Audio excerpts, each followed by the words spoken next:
¿cómo están? Espero se encuentren bien. ¿Alguna vez han escuchado hablar sobre la distribución de riqueza en México y en el mundo? Si no lo han hecho, están en el lugar correcto. Mis compañeros y yo les hablaremos de esto.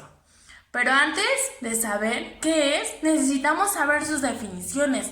Se divide en dos. Una de ellas es la distribución. Según Jack F. Friedman, la distribución comprende de estrategias, procesos para mover los productos desde el punto de fabricación hasta el punto de venta. ¿Esto qué quiere decir? Que cuando compramos una Coca-Cola la fabrican en un lugar y la transportan a nuestra casa. Pero también necesitamos saber qué es riqueza.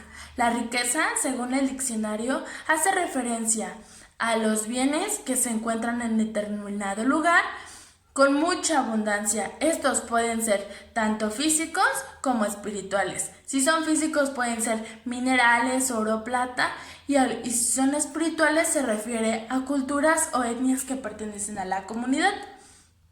Bueno, pero eso no es todo. Ahora haremos un concepto con esas dos definiciones y algunas otras más de diferentes autores. Entonces, podemos decir que la distribución de riqueza es la manera en que se apropian, de la riqueza económica que es repartida entre diferentes estratos sociales, sectores de determinada sociedad o país. Es decir, en China, en África y todos ellos, todos los países que hay en el mundo no tienen la misma distribución de riqueza que México.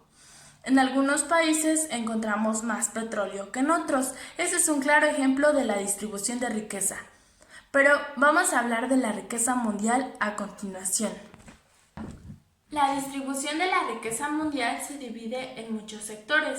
Sin embargo, destaca que el 0.7 de la población mundial, la cual representa cerca de 34 millones de personas, posee 52.5% de la riqueza global, mientras el 71% de la población cuenta con solo 3% de riqueza mundial. Eso quiere decir que el 1% es más rico y tiene tanto patrimonio en el resto del mundo conjunto. Algunas de estas empresas las podemos ver como Bimbo o cadenas de comida que tienen en diferentes lugares del mundo, y esta es global. Sin embargo, los estragos de la distribución de la riqueza no solo se ven en el mundo, sino también en México. Nosotros nos quisimos enfocar en México porque es el país de donde pertenecemos. A continuación, les presentaremos su historia y cómo llegamos a la actualidad en el desarrollo de la distribución de la riqueza en México, y si esta es buena o mala y qué estrategias le podríamos implementar a nuestro país. Esperamos les agrade. ¿Qué tal, chicos?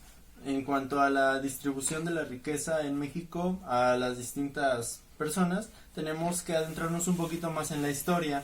En tiempos del siglo XVI, cuando fue la conquista de México del continente americano, bueno, llegaron los españoles y desde ahí se dio un fenómeno económico muy extenso, ¿no? Pero para plantearnos un poquito y meternos en contexto, antes de que fuera la conquista, los habitantes nativos de México tenían sus tierras, tenían sus cultivos, tenían obviamente sus religiones, pero en cuanto a distribución de riqueza era un aspecto muy equitativo entre las personas. Cada quien tenía su parte, tenía su riqueza, tenía pues su siembra, se dedicaba a alguna acción en específico y no había gran problema, todo era muy equitativo. Pero cuando surgió el fenómeno de la conquista de México, bueno, como todos sabemos, vinieron los españoles, vinieron europeos, trajeron a sus esclavos de raza negra y la distribución de la riqueza pues se desbalanceó completamente. Los nativos de México, lo que eran pues los toltecas, los mexicas, se quedaron pues sin sus tierras, se les fueron despojados y las personas pasaron a ser prácticamente de una sociedad equitativa a una sociedad completamente, ¿cuál es la palabra? Pues desequitativa, ¿no? cuando llegaron los españoles a México, como todos sabemos, pues las clases sociales eran demasiado marcadas, ¿no? Lo que eran los negros, lo que eran pues los mexicanos completamente, los criollos también, lo que eran los españoles que ya habían nacido allá en Europa y vinieron para acá, o los mestizos, ¿no? Y bueno, entre esas clases sociales la distribución de la riqueza pues era demasiado injusta. Una persona criolla, una persona mestiza no podía tener cargos altos como una persona española que sí los tenía, o cargos eclesiásticos altos. Y bueno, en cuanto a eso, pues las personas no tenían la misma distribución, fueron despojadas de sus cosas y ya eran explotados. La principal actividad económica que traía ingresos hacia este nuevo territorio, lo que es la Nueva España en esos tiempos, era más que nada la sobreexplotación de los minerales y los recursos naturales del país, ¿no? De México. Entre ellos pues está la minería, que México es un país, o era un país rico en minerales, y conforme fue esa explotación de las minas de aquí de México,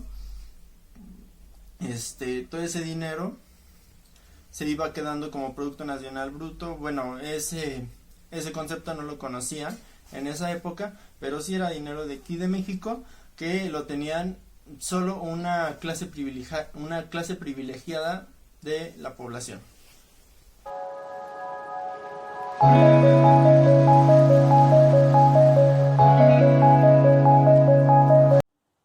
En México existe una mala distribución de la riqueza. La inequidad o desigualdad de ingresos es una de las características que viene junto con algunos factores específicos de carácter económico, político y social. Entre los de carácter económico y social se cita con más frecuencia la disparidad de salarios, dado el diferencial de productividad entre los mismos trabajadores y también con respecto a los propietarios del capital. Así, mientras los trabajadores reciben sueldos con base en su entrenamiento o destreza física, la clase dirigente lo hace ya sea con base a sus méritos propios, cercanía o lealtad con los dueños del capital, o bien por recomendación política. En cuanto a los factores de carácter político, el arribo de cierto grupo al poder siempre conlleva el ascenso de nuevos personajes que no necesariamente tienen carrera política o que han destacado por su contribución a la política del país.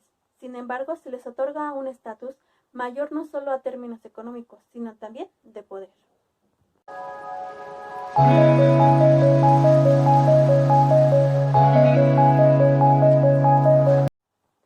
Algunas de las estrategias para que la distribución de la riqueza en nuestro país sea provechosa y benéfica para la sociedad son: generación de empleo productivo y aumento de la demanda de trabajo menos calificado, políticas para aumentar y mantener los ingresos de los más pobres, reducción de las barreras a la incorporación al mercado de trabajo, entre estos, de manera que el empleo productivo a través del crecimiento económico sostenido es una de las condiciones para el logro de una mayor equidad en el tiempo. Por nuestra parte, eso sería todo. Esperamos les haya gustado. Muchas gracias. Espero tengan una excelente vida. Gracias. Este trabajo fue elaborado por Richardo López Ceci Esmeralda, Sol Galán Iván Ezequiel, Vargas Mateo Valeria, con fines didácticos y educativos para la materia de desarrollo sustentable con el profesor Oliva Montes Jesús Yoshimar.